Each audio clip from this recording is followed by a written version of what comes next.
Ya, Assalamualaikum warahmatullahi wabarakatuh. Perkenalkan, nama saya Saifati Zudarmin dengan NPM 202343501432, jurusan Teknik Informatika, Fakultas Teknik Ilmu dan Komputer, Universitas Indraprasta PGRI.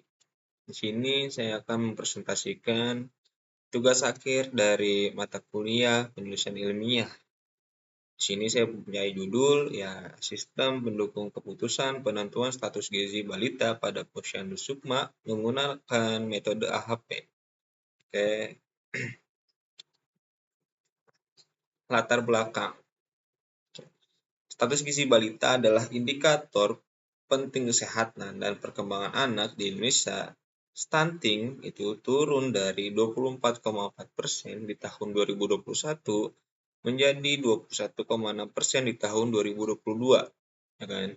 Wasting naik ke 7,7%, underweight stabil di 17,1%, dan overweight turun ke 3,5%. Posyandu ini berperan strategis dalam pemantauan gizi. Namun, proses pencatatan manual itu rentan kesalahan dari human error dan subjektivitas. Selanjutnya, yaitu batasan masalah, rumusan masalah, dan tujuan penelitian. Oke, batasan masalah ini pertama fokus pada Posyandu Sukma yang berlokasi di Depok.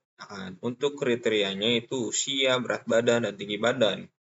Nah, untuk metodenya itu AHP berbasis web, yaitu PHP dan MySQL.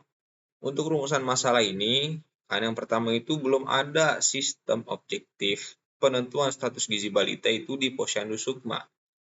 Yang kedua ini masih menggunakan penilaian manual, dan itu pun rentan kesalahan dan subjektivitas. Dan untuk tujuan penelitian ini itu merancang SPK itu penentuan status gizi balita menggunakan metode AHP. Yang kedua itu untuk membantu kader Posyandu dalam pengambilan keputusan berbasis kriteria antropometri. Nah, yang terakhir ini meningkatkan efektivitas dan akurasi pemantauan gizi dan balita. Nah, ringkasan landasan teori. Pertama ini ada status gizi dan antropometri, itu untuk penilaian melalui berat badan, tinggi badan, terus badan, tinggi badan, dan imunitas berdasarkan standar Kemenkes. Nah, untuk sistem pendukung keputusan itu berbasis komputer dengan subsistem data, model, dan dialog untuk membantu pengambilan keputusan. Nah, pada metode MCDM ini saya menggunakan Fuzzy Logic, SAW, AHP, WASPAS, dan VCOR. Nah, masing-masing metode ini untuk menangani ketidakpastian, pembobotan, hierarki, dan solusi kompromi. Nah, yang terakhir ini saya menggunakan pengembangan web berbasis PHP untuk logika algoritma AHP dan MySQL. Itu untuk menyimpan data rekam medis balita.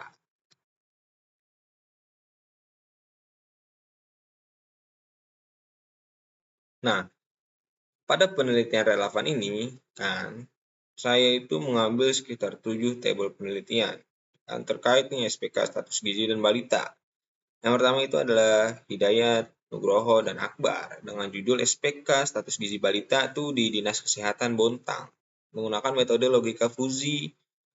Hasilnya ini untuk klasifikasi lebih halus dan fleksibel. Yang kedua itu ada Arsyah dan kawan-kawan dengan judul SPK bayi gizi baik dan buruk menggunakan metode VCOR, pemeringkatan optimal berbasis solusi kompromi itu hasilnya. Yang ketiga itu ada Paineon di tahun 2025 dengan judul SPK tumbuh kembang balita di Posyandu Manektop. Penelitian ini menggunakan metode WASPAS dengan hasil untuk meminimalkan galat serta meningkatkan validitas. Nah, yang keempat ini ada Surapati dan Septian itu di tahun 2022 dengan judul SPK tumbuh kembang yang berada di Posyandu Kamal. Nah, metodenya itu menggunakan SAW berbasis web dengan hasil otomatisasi penilaian serta waktu untuk bekerja itu berkurang. Yang kelima itu ada Nasution dan kawan-kawan 2025 itu dengan judul SPK gizi balita di Posyandu doang. Metode yang digunakan itu AHP plus PHP atau MySQL. Untuk hasilnya itu untuk pembuatan konsistensi itu via uji CR. Nah, yang keenam ini ada Sari dan kawan-kawan di tahun 2024 itu dengan judul SPK Balita Stunting. Metodenya itu SKW berbasis web, sama kayak tadi itu Surapati dan Septian. Kan, tapi ini hasilnya berbeda. Hasilnya yang dari seri ini untuk screening stunting dini akurat. Nah, yang terakhir ini ada Zahidah di tahun 2024 itu dengan judul SPK Prioritas Penanganan Stunting. Nah, Topsis kan metodenya Topsis itu berbasis web juga. Yaitu untuk pengurutan prioritas. Nah, yang lebih dominan di penelitian saya ini atau tugas mata kuliah akhir saya ini itu menggunakan algoritma AHP. Yang pertama itu menyusun hierarki keputusan kan. Untuk level 1 itu goal status gizi balita, level 2-nya itu untuk kriteria misalnya kayak usia itu di labelin C1, berat badan C2, tinggi badan dan C3.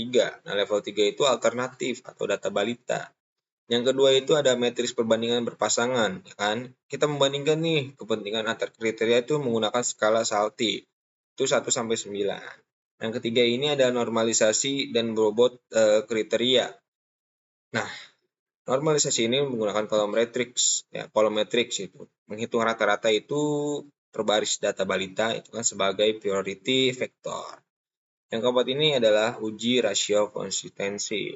Kan, menghitung delta maksimal CI dan CR sama dengan CI per IR atau IR sama dengan 0,8 untuk mendapatkan 3N kan 3 NTN sama dengan 3 jika CR itu kurang dari gitu, 0,1 sehingga menuju konsisten. Kurang lebih begitu. Oke, mungkin cukup sekian aja dari presentasi saya. Kurang lebihnya mohon maaf ya. Wassalamualaikum warahmatullahi wabarakatuh.